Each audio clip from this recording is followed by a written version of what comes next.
We're looking at the forces. First of all, we want to understand the meaning of a force. Okay, the definition of a force, right? Let's take a look at the meaning of a force. What's a force? Force, we can look at force from two perspectives. We can define it mathematically. We can define force as the product of mass and acceleration. Remember from formula mathematically, we define force as what? Ma, right? Which is the product of mass and acceleration. This is a mathematical definition of a force. So you can say force is the product of mass and acceleration. Force is the product of mass and acceleration, meaning mass, the mass of an object multiplied by the acceleration of the object. It gives us the force. But this is a mathematical definition. But ordinarily, force is that thing which changes a body state of rest or of uniform motion in a straight line. Force is anything that can change a body state of rest or of motion in a straight line. So anything that can change an object at rest to become moving, or change something that is moving, something that is moving to be at rest, then that thing is a force. So that's why we say force is that which changes a body state of rest or of uniform motion in a straight line. Anything that can change our uniform motion is a force. Okay? Force is a vector quantity. From chapter 1, we studied scalar quantity and vector quantity. And we say vector quantities are those quantities that has magnitude and has direction. Quantities that has magnitude and have direction, they call vector quantity. So force is an example of a vector quantity. Now we've defined a force, we looked at the meaning and the mathematical definition. Force, the unit, we have to look at the unit of a force. In physics, every physical quantity, we have to determine their units. So the unit of force is Newton. The unit of a force is Newton. This is named after Sir Isaac Newton, the scientist who first discovered force. Is that okay? So the unit of force is Newton. But that does not mean we cannot derive the other unit of force, because it's not only Newton we use as a capital letter N that we use as the unit of force. We can say is kilogram meter per second square, which is derived from the formula. The unit of mass is kilogram and acceleration is meter per second square. So we can say kilogram meter per second square, which means ordinarily 1 kilogram meter per second square is equals to 1 Newton. 1 kilogram meter per second square equals to 1 unit. So equals to 1 Newton. So 1 Newton is equals to what? 1 kilogram meter per second square. 1 kilogram meter per second square. So this is the unit of a force. Okay, now we know the definition of a force. We say mathematically force is the product of mass and acceleration. So if you forget, just know the formula. Once you know the formula, you can say the product of mass and acceleration. And we say force is anything that can change a body state of rest or of motion in a unique straight line. Okay, so that's the explanation of force. And we say force, there are different types of forces. Examples of force, we can give a push, a pull. So when you push an object, you exert a force on the object. When you pull an object, you pull a rope, you exert a force on the object. So we can also define force as a push or pull. We can also define force as a push or pull. A kick, a slap. Most of the doors you see pull. If you go to the bank, go to many doors, the glass door, they say pull or push. Okay, so you are exerting a force. When you pull something, you exert a force. When you push something, you exert a force. So we can also define a force as a push or pull that act on the object due to the interaction between these two objects, due to interaction between the two objects. Now, force can have varieties of effect on objects, can have very diverse, different effect on an object. You know, a force can cause an object to stop, a moving object to stop. For example, braking force. When you drive a car, when you mash the brake, the car will come to a rest. So a force can cause a moving object to stop. That's one. Force can cause a stationary object to speed, to move. Force can cause a moving object to speed up, like to speed up. Force can cause object to change direction. You see sometimes you kick a ball, the ball goes to the other side. Maybe the frictional force, the air resistance, okay, act on the ball to push the ball to another direction. So force can cause object to change their direction. Force can even change the shape of an object. For example, if you take armor, like metal, when we studied metallic bonding last time in chemistry, we talked about one of the properties of metal is that they are malleable. They can be beat into shapes. So if you use hammer to hit a metallic something, you can change the something. So that heating is a force. So when you hit something, you can change the shape of the object. So force can cause object to change their shape. Cause can even cause size, make something bigger or smaller, right? Change direction, motion, you can add motion, stationary to motion, motion to stationary, and so on and so forth. Is that okay? So these are the effects of forces on object. The effect of forces on object. Force can cause all of these things to happen to object. Now let's take a look at the effect of forces on different objects. We specifically take the object now. We take a car. If you look at a car, if you apply a thrust is the force from the engine that keeps the car to move forward. The thrust of the engine can change a car's speed. So if you fire more, the more you increase the speed, the more you fire the car, you throttle. The more you increase the speed, the more you apply a greater force. The more you apply a greater force from the engine, the more you're firing the engine and the more the car moves, the more you increase the speed of the car. So the more force acting from the engine, the more the car moves.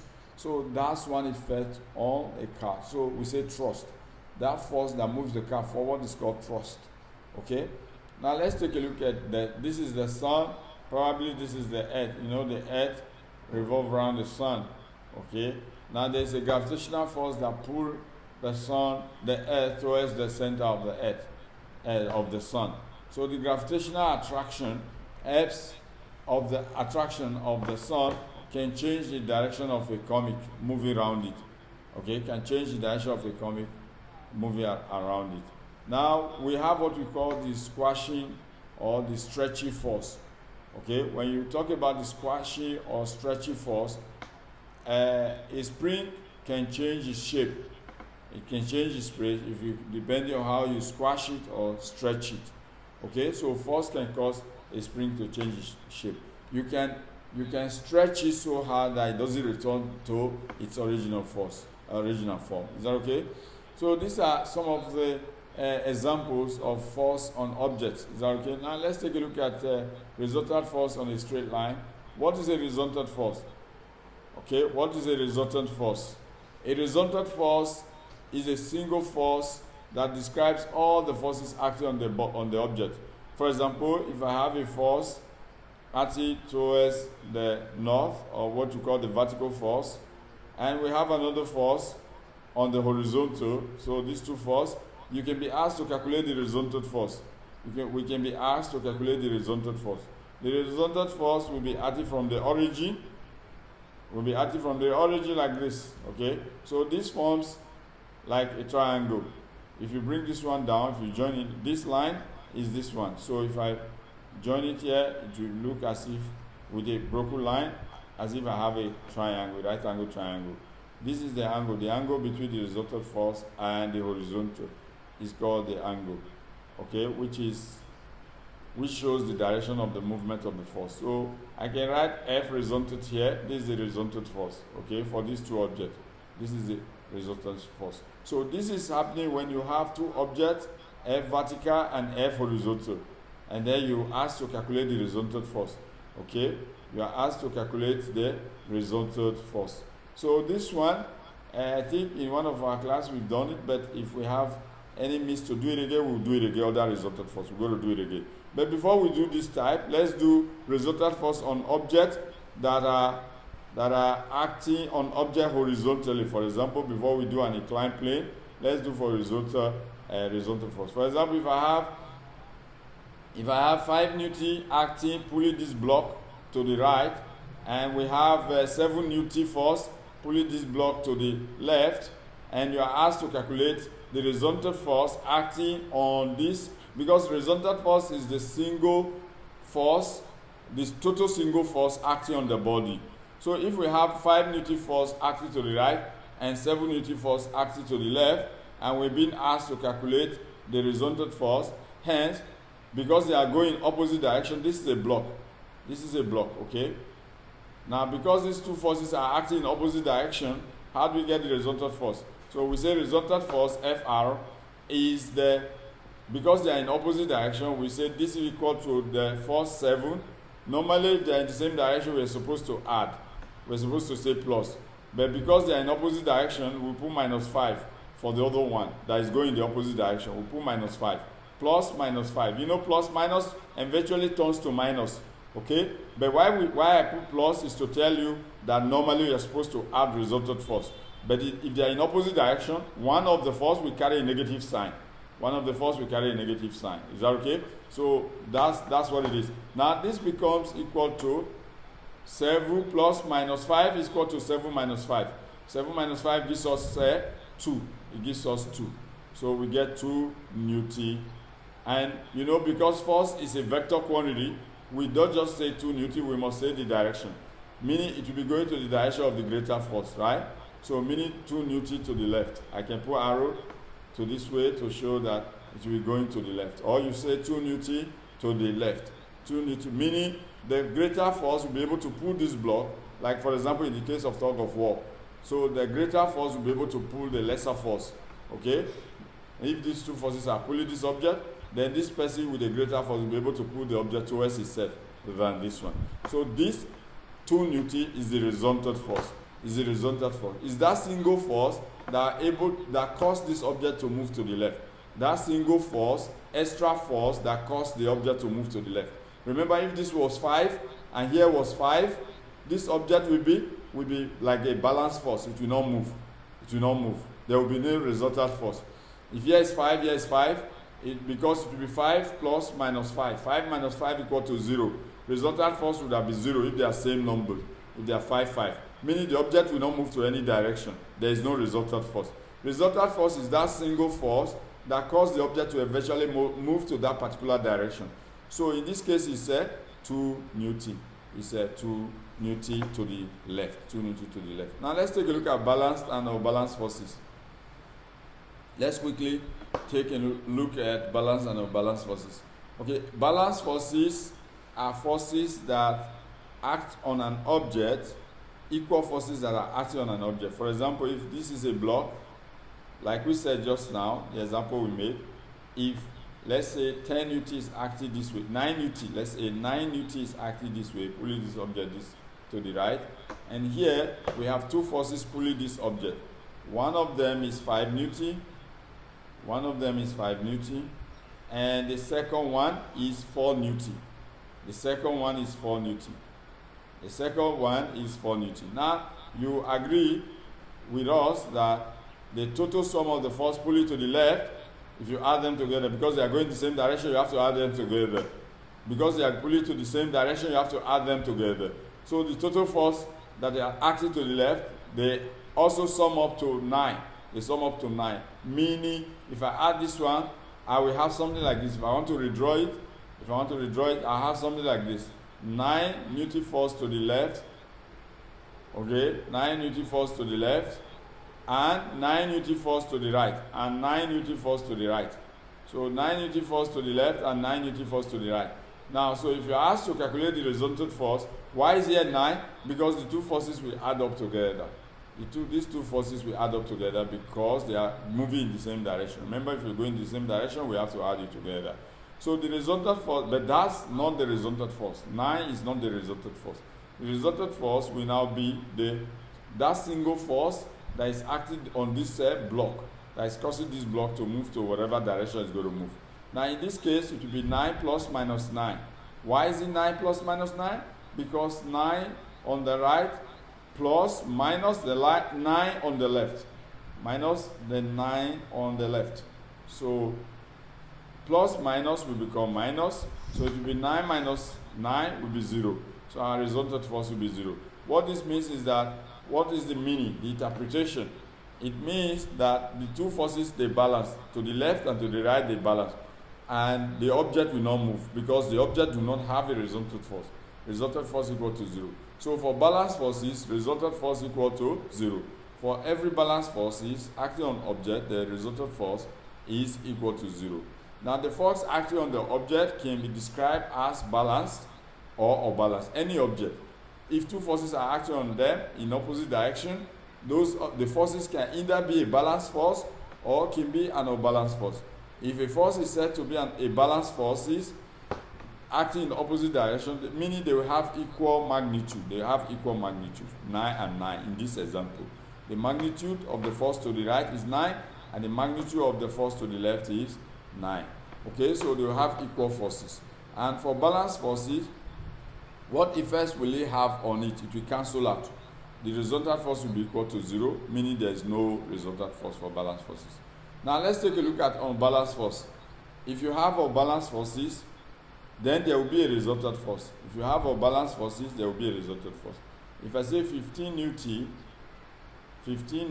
is acting here to the right, 15 Newton force is acting to the right, and let's say there is a 12 Newton force acting to the left, and then we ask you, is it balanced force or unbalanced force? This is unbalanced force because the algebraic sum equal to the resultant force, which is F resultant is equal to 15 plus minus 15 plus minus 12 plus minus 12, which eventually becomes 15 minus 12, which is equals to 3. 3 Newton, that's the magnitude of the force. The magnitude of the resultant force is 3 Newton, but you know, because it's a vector quantity, we have to state the direction. To the direction of the greater force acting on the object, which is to the right. So you can write to the right, or you can show it with an arrow just like this, showing that it is going to the right. Is that okay? It's up to you. Okay, so that's it. Then a balanced force has so many effects on an object. It will cause a stationary object to move, a moving object to stop. All the effect of forces that we enumerated or we listed earlier on, they are as a result of a balanced force. They are as a result of a balanced force. Can cause object to change direction, change shape, and change speed, and so on and so forth. Okay, now let's take a look at an example. Let's say you put a book on the table. If you put a physics book on the table, now there is a force, a normal force that is acting on the book upward. We call it the normal force. And there is the weight of the book that is exerted on the table that is acting that way. And in many cases, why the book do not move is that the weight of the book is equal to the normal force. So the normal force, so I can say NF, the normal force is equal to the weight of the book is equal to the weight. The normal force is equal to the weight. So the book is stationary. So you know when the two forces acting on you are equal in opposite direction, if the two forces are equal, then you will be stationary, meaning you will not move. Meaning you will not move. Is that okay? Now let's go to calculating resultant force. Okay, this one we already explained this one, calculating resultant force. So we can move on. If it's balanced forces, your resultant force will be 0, right? If it's two forces are acting on the same side, you just add them. Okay, they are acting on the same side. They are acting on the opposite side. One will carry negative, the other one will be positive, and then you get. Okay, so let's take a look at some of the examples. I have demonstrated this already. 5 acting to the left, 5 acting to the right. So if you have something like this, let's assume this is a block of mass. 5 Newton force acting to the right, 5 Newton force acting to the left. The resultant force will be equal to 0. It means this block will not move. It will be stationary. It will not move. Okay, so it will be 5 plus minus 5, like the one you saw here. 5 plus minus 5. 5 plus minus 5, which is equal to 0. So resultant force equal to 0. Now let's take a look at this one. This one, the two forces are acting to the same direction, so you add them together. So this one you say 3 plus 7 equal to 10. 3 plus 7 equal to 10 for this one. So the resultant force for this one equal to 10 Newton to the direction of to the right. You can say to the right, okay? To the right. Sometimes you can use the sign negative or positive to give the direction also. Okay? Now let's take a look at this. This one, 3 Newton to the right, 7 Newton to the left. So 1 to the left, you put minus, to the right, you put plus. You can do that. Any number to the left, you can put minus, meaning you are saying is to the left, right? To the right, you say plus. So minus 7 plus 3. The right one put plus, the left one put, it gives you minus 4. What it means is that it's going to the left. Negative means you are going to the left. So if I write answer as -4, I don't need to show the direction again. I don't need to show the arrow that is going to the left. So negative means to the left, positive means the object is moving to the right. Is that okay? So another way to show it. Okay, now let's take a look at an example. 14 Newton is acting to the left, and 4 and 8 is acting to the right. So the first thing we do, we have to add this and this together. The one acting on the same direction so that we can get the total acting here, the total force that is acting here. And then we do it with the 14. So we add this and this together, 4 and 8. We add them together, right? We get 12. So if we have 12, it means on this side, meaning I have 12 here, 12 Newton here. If we have 12 Newton here, what it means is that if I want to find the resultant force, F resulted, this will be equal to, remember I say another logic is to use negative for the one on the left and use positive for the one on the right. So you say minus 14 plus the sum of the one on the right is 12. So you say plus 12. Okay? So this will be equal to -2. -2 Newton.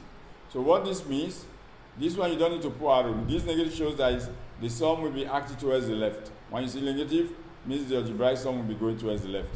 Okay, so that's it. That's for this question. Now we move on to probably Newton's first law of motion. But before we do the Newton's first law of motion, let's take a look at a tutorial.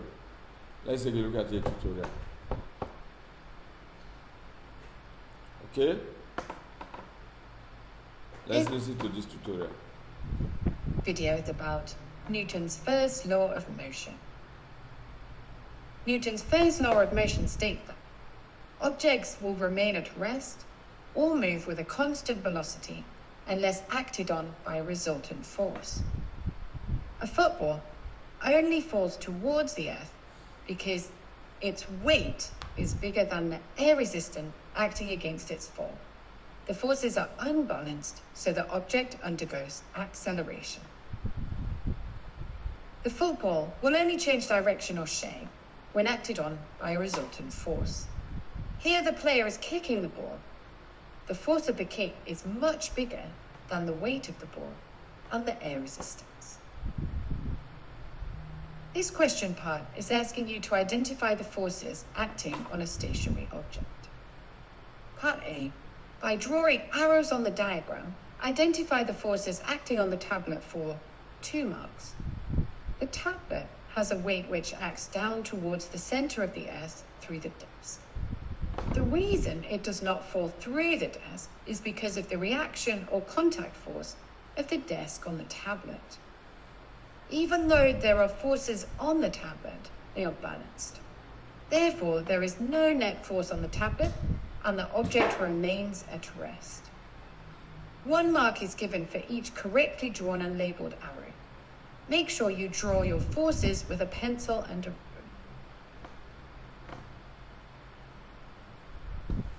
Part B is the same as Part A, only the boat is on water. By drawing arrows on the diagrams, identify the forces acting on the stationary boat in the water. For 2 marks. The weight of the boat and the fisherman acts down towards the center of the earth, and this is balanced by the force of upthrust acting on the boat from the water. As weight equals upthrust, again 1 mark is awarded for each correctly drawn and labeled arrow. When you draw your force arrows, they should be the same length because the forces are equal in magnitude or size. Part C asks you to describe how Newton's first law is applied to the situations from Part A and B for 3 marks. make three statements in your answer. Even though the objects are stationary, there are still forces acting upon them. 1 mark. The forces are balanced, therefore there is no net or resultant force acting on the objects, and they remain stationary. 1 mark. As Newton's first law states, an object will remain stationary until an external or resultant force acts upon it. 1 mark. This worked example is about forces on a moving car. The car is traveling at a constant speed. Describe how Newton's first law is applied to this situation for 3 marks. We know the forces acting on the car are balanced when it is traveling at a constant speed. 1st mark. The size of the air resistance is equal to the driving force, but they act in opposite directions to each other. 2nd mark. The car will remain moving at a constant velocity until a resultant force acts upon it. 3rd mark. If there is zero net force on a body, it cannot accelerate and therefore must move at a constant velocity, which means that it cannot turn, it cannot speed up, and it cannot slow down. This example is about forces on accelerating objects. The runner accelerates as he runs along a street. Describe how Newton's first law can be applied in this situation for 3 marks. The runner is accelerating, so the forward driving force from his legs on the floor is greater than the air resistance from his body moving through the air and friction from his trainers on the ground for 1 mark. This means there is an overall resultant force on the runner's legs for the 2nd mark. So the runner no longer moves with a constant velocity and Newton's first law no longer applies. 3rd mark. Consider all aspects of the motion in your answer. In summary, Newton's first law states objects will remain at rest or move with a constant velocity unless acted on by an overall resultant or net force. Balanced forces are equal in magnitude but opposite in direction, so there is no net force. Forces are also balanced on an object traveling at a constant speed. When there is a resultant force acting on an object, then Newton's first law no longer applies, and the object can change direction, change shape, and change speed. Don't forget to check. Okay, so you're welcome back. We've seen a brief tutorial with regards to this. Now let's continue quickly. We already saw what's Newton's first law of motion, but I put it very summarily. It's Newton's first law of motion. In exam, sometimes they ask us to state it. We need to know it. It says that when an object is in a state of rest, it will continue to be in that state of rest, and the one in motion will continue to be in uniform motion unless external force is applied, unless when an external force is applied. So it's like Newton said, object in rest will be in rest, object in motion will continue to be in motion even till the end of time, unless you apply force to them. Okay, so which makes sense. Object in one place cannot move. You know, if you take even human being, even if you are a living thing, if before you move, you have to apply force on yourself. So it says, if an object is in stationary, if nothing touches it, no force act on it, the object will not move, it will be there. And if something is moving, if no force act on it, no air resistance, no braking force, the object will continue to move, it will not rest, unless external force is acted upon it or is acting on it. So that's Newton's first law. So the reluctances to move or reluctances to stop after an object had begun moving, which is similar to Galileo's first law of motion, which is also similar to Galileo's first law of motion. The tendency to move or the tendency to stop after you have started moving.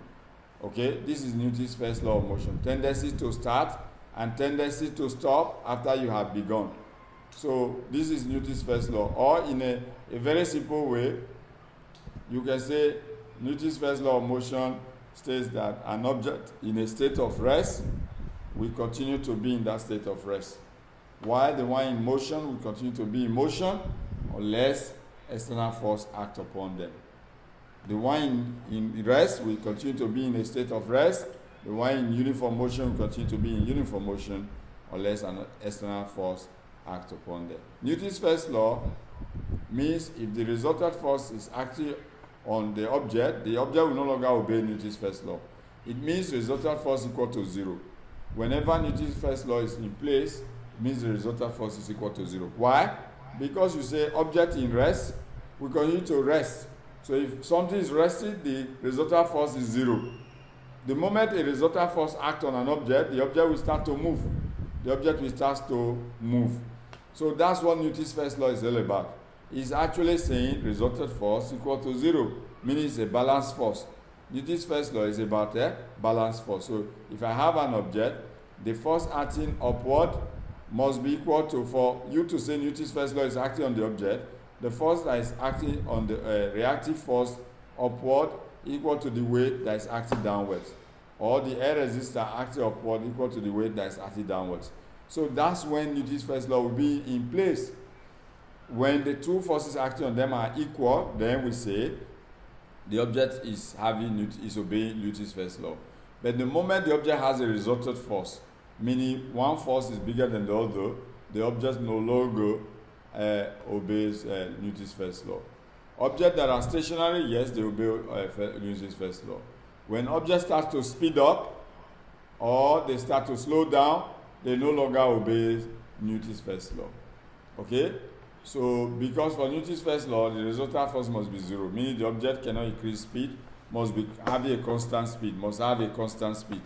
When the object don't have a constant speed anymore, then the object is no longer obeying Newton's first law of motion. Is that okay? So that's that for Newton's first law. Let's take a look at if we have examples to simplify that. Now, Newton's first law of motion, if you put a mug on a table, if you put a mug on a table like this, there is a weight that is acting on the mug downward, and there is a normal reactive force that is acting upward. And the two forces will balance each other out, and so on and so forth. Okay, the tutorial has given us some examples and so on and so forth. Now let's take a look at mathematical example. A student did some online research and found out that the moon orbits the earth at a constant speed of around 2,000 miles per hour, right? Now the student says that this is not an example of Newton's first law of motion. Is the student correct? Explain your answer. He says it's not an example of Newton, but he says that the moon orbits the earth at a constant speed of around 2,000 miles per hour. Is this student correct? The student says it's not obeying Newton's first law. No, right? Now, we should recall that Newton's first law states that object will remain at rest or move with a constant velocity unless there is an external force or external resultant force or a resultant force acting on it. That's the first step, right? But the students also said this object was moving with a constant speed. The moon, he says, determine if the object in question is at rest or moving with a constant speed. Remember, the student said the object was moving with a constant speed. Even though he gave the speed value, he said the object orbit the earth at a constant speed of around 2,000 miles per hour. Right? So it's moving at a constant speed. Since the object is moving at a constant speed, then it's obeying Newton's first law. Right? But if it's not moving at a constant speed, then it's not obeying Newton's first law. Is that okay? Okay. So this object is it moving, but the object is not moving in a constant direction. It's not moving in a constant direction. It continuously orbits the earth. So which makes it not obey Newton's law, right? Newton's first law. So the student is correct. Now let's take a look at this car. A car moves at a constant velocity. The driving force of the engine is 3 kilonewton. 3 kilonewton. That's the force from the engine that is moving the car forward. Right? A car moves at a constant velocity. The driving force from the engine is 3 kilonewton. Determine the frictional force on the car. What will be the frictional force? What will be our frictional force? It will be same, right? Because it's obeying Newton's law. Because once you are moving at a constant speed or constant velocity, you are obeying Newton's first law. So the driving force of the engine will be same as the frictional force. Is that okay? So it will be the same. Now let's go to Newton's second law of motion. Newton's second law of motion leads to momentum. Okay? It's going to lead to momentum. So in this class alone, we cannot cover the whole momentum. We're going to revisit momentum, but we will just talk about force and make some calculation regarding force and so on and so forth. We're going to revisit momentum. But Newton's second law of motion leads to momentum. Now, before we do that, let's listen to a tutorial on this. Before we do that, let's take a look at a tutorial on Newton's second law of motion. Okay?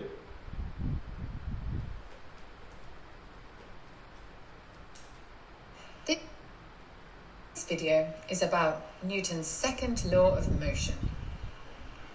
Newton's second law of motion states that the acceleration of an object is proportional to the resultant force acting upon it, and inversely proportional to the object's mass. Remember the football. It will only change direction or shape when acted on by a resultant force. Here the player is kicking the ball. The force of the kick is much bigger than the weight of the ball and the air resistance. The football quickly experiences a large resultant force and accelerates. According to Newton's second law, an object will accelerate quickly in response to this resultant force. The bigger the resultant force, then the larger the acceleration of the object. If the ball is kicked with more force, it will increase in speed more quickly.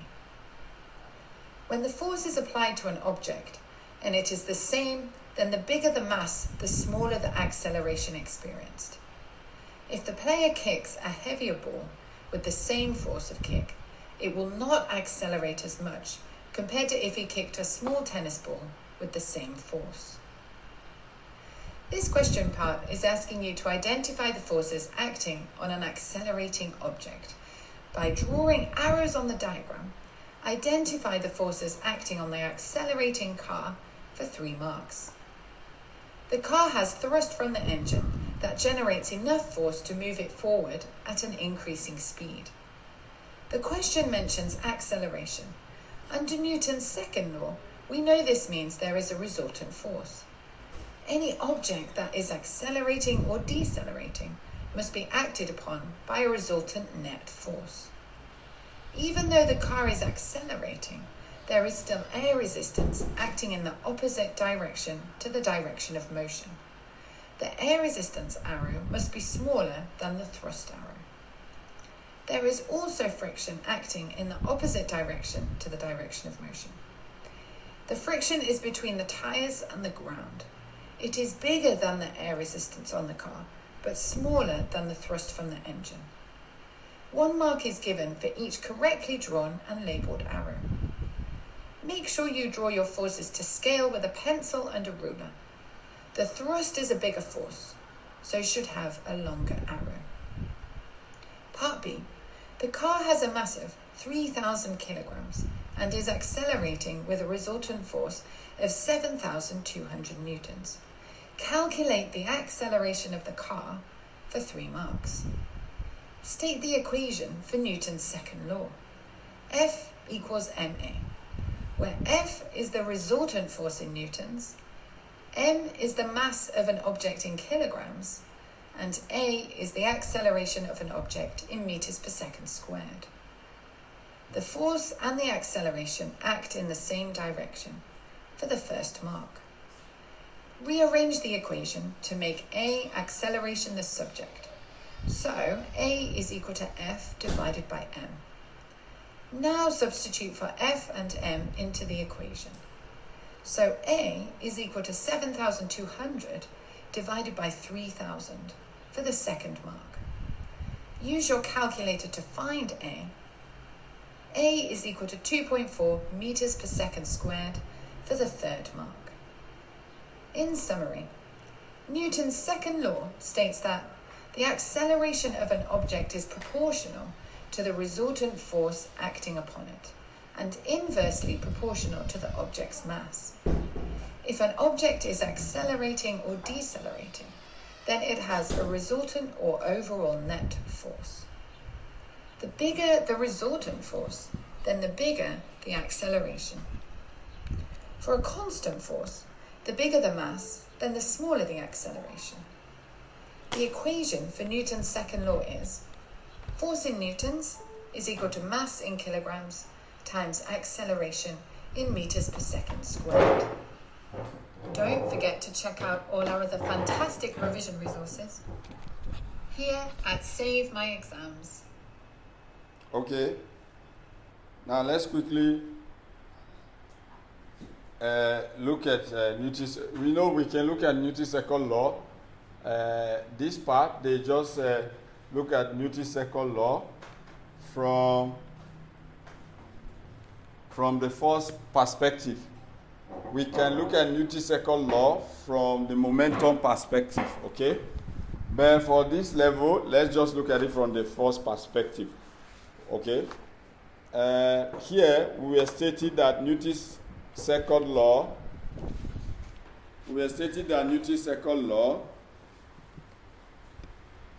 is says that acceleration of an object is directly proportional to the resultant force. The acceleration of an object is directly proportional to the resultant force and inversely proportional to the mass. The acceleration is directly proportional to the resultant force and inversely proportional to the mass. However, another way to state it is that Newton's second law of motion states that the rate of change of momentum is directly proportional to the resultant force. Okay, provided is acting in the line of action of the force. Provided the rate of change of momentum is acting in the line of action of the force. So we can say that in Newton's second law is the rate of change of momentum is directly proportional to the resultant force. Or you can also say the second law of motion, the acceleration of an object is directly proportional to the resultant force and inversely proportional to the mass of the object. Acceleration directly proportional to the resultant force and inversely proportional to the mass of the object. So that's Newton's second law, which means if we want to calculate acceleration, we should know the force, the resultant force, and we divide by the mass. The bigger the mass, the smaller the acceleration of the object will be. The smaller the acceleration will be. And the bigger the force, the bigger the acceleration. Is that okay? According to Newton's second law of motion. Okay? Now let's quickly go to our second law and look at it. We have itemized what the law says, that the acceleration of the object is proportional to the directly proportional to the resultant force and inversely proportional to the mass of the object. And this is one way of saying it. I also told you another way is to say that the rate of change of momentum is directly proportional to the resultant force. Newton's second law of motion states that the rate of change of momentum is directly proportional to the force, which means in that case, the resultant force will be, if we are using the momentum concept, this will be mv minus mu, or let's factorize m out, the mass, v minus u over t. V minus u over t. This is a rate of change of momentum. What it means, this whole concept is rate of change of momentum. Remember, momentum is momentum itself is mass times velocity. We're going to do that soonest.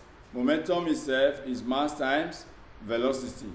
So change of momentum is final momentum minus initial momentum. Final momentum is mv, initial momentum is mu.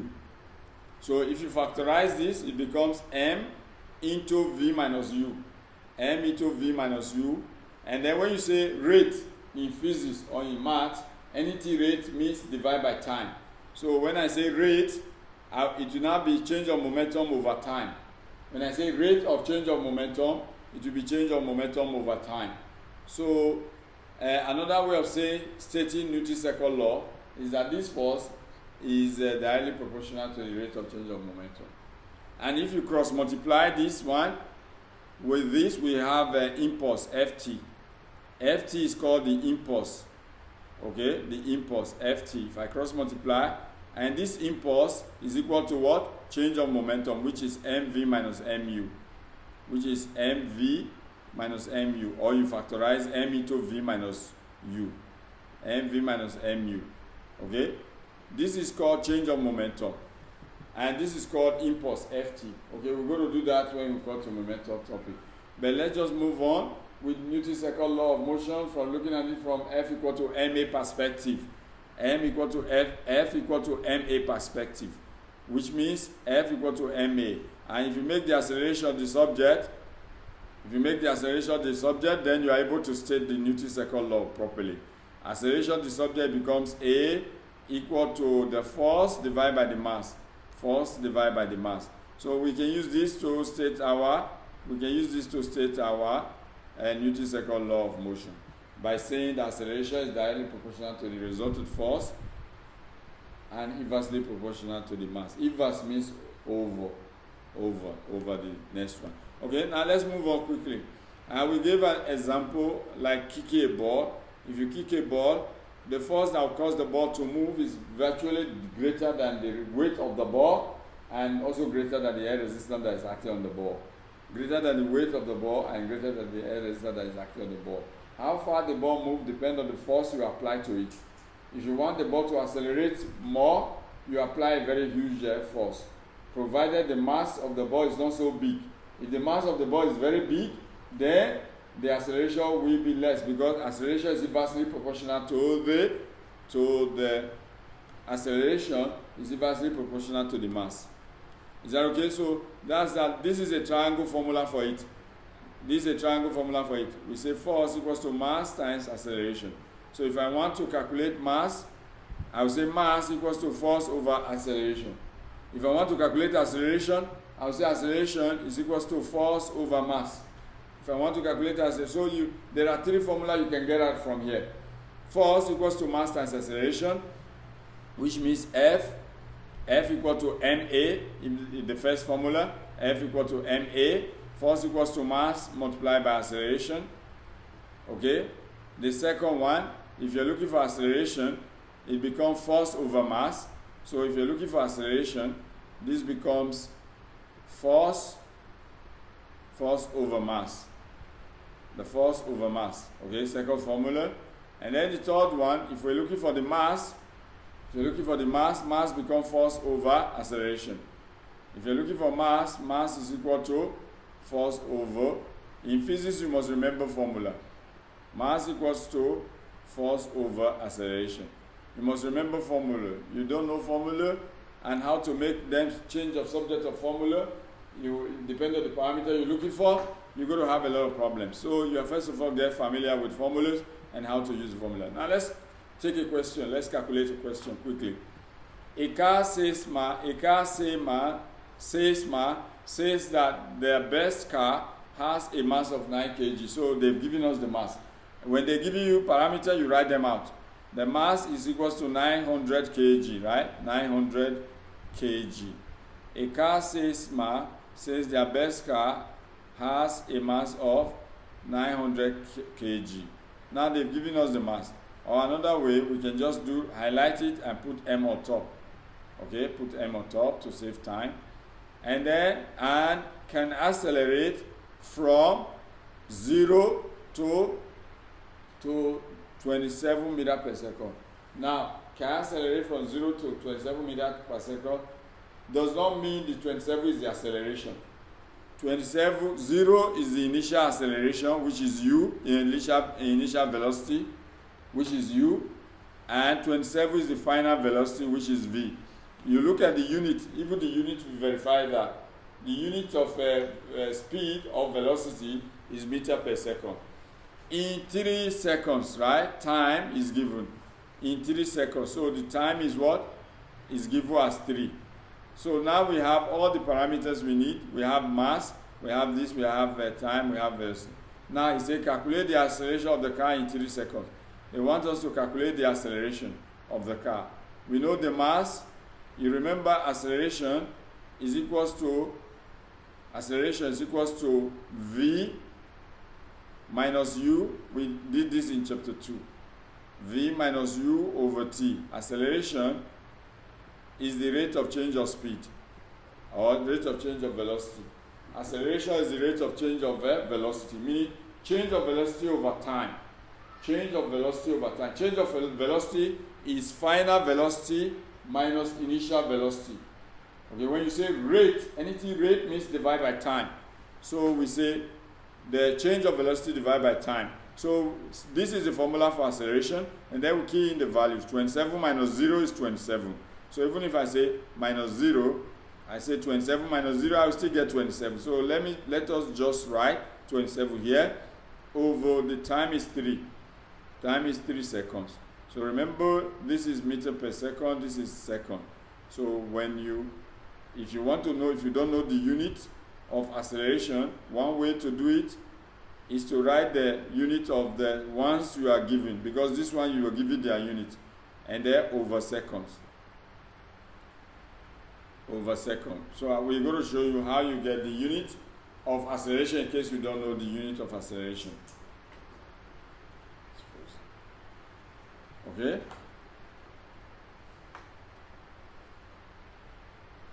Okay? So it's laggy. It's reconnecting. Let's 1 minute, 1 second. Okay, now it's restored. So over second. Time is in second, 3 seconds over second. Okay, it's not writing, we can move on. So if you divide 27 by 3, you get 3. You get 9, right? If you get 27 divided by 3, you get 9. So we get 9 meter per second square. Why? Meter per second square. Why is this meter per second square?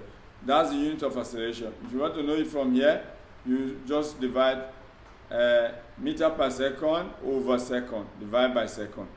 So if I say divide by second, which is the time at the bottom, so this one will be m over s. This will change to times. This is over 1, okay? It will now be 1 all over s. You flip it. When you change division to multiplication, you flip the 1 on the right. Instead of s over 1, it becomes 1 all over s. So m times 1, you get m at the top. At the bottom, second times second, you get second square. That's why the unit of acceleration is meter per second square. Is that okay? That's why it's meter per second square. Okay, so we write 9 meter per second square. That's what the first question asks us to calculate. The second question asks us to calculate what? The force required to produce the acceleration. Now we know the acceleration. We know the mass of the car. We can calculate the force. So the force required will be what? F equal to ma. Remember the formula. F equal to ma. Since F equal to ma, we can calculate the force. They've given us the mass to be 900. Remember that. They say the mass of the car is 900. So we say 900 multiplied by the acceleration we just calculated just now, which is 9 meter per second square. So 900 times 9. First you say 9 times 9, you get 81. You get 81. Then you write the 2 zeros in front of it. You get 81. And then you write these 2 zeros in front of it. Okay, you see how to use without looking for calculator all the times. Okay, so that's that. You get 8,100 Newton as the force on the car. Now let's take a look at this other example. 3 shopping trolleys, A, B, and C are being pushed using the same force. Now this force causes each trolley to accelerate. Each one we accelerate. We state which trolley will have the smallest acceleration. Of course, the one with the most load. The one with the most load, we have the smallest acceleration. Which one will have the highest acceleration? The one without load, because they are applying the same amount of force. The one without load will run faster than the one you have load. The third one has more loads, so it will be the one with the smallest acceleration. So this is not a big question. Let's move on to I think we will end this class here. The next one is investigation of spring, which we're going to do in our next class. Chapter 5 will be taking spring. So today we've ended chapter 4. Chapter 5 is spring. Okay, we're going to do spring, and we're going to do the experimental part, which is involved doing an experiment to determine spring, the way they bring it in paper 6 in Igcse. We do it in both paper 6 and paper 4, the way it's being done. So with this, we've come to the end of this physics.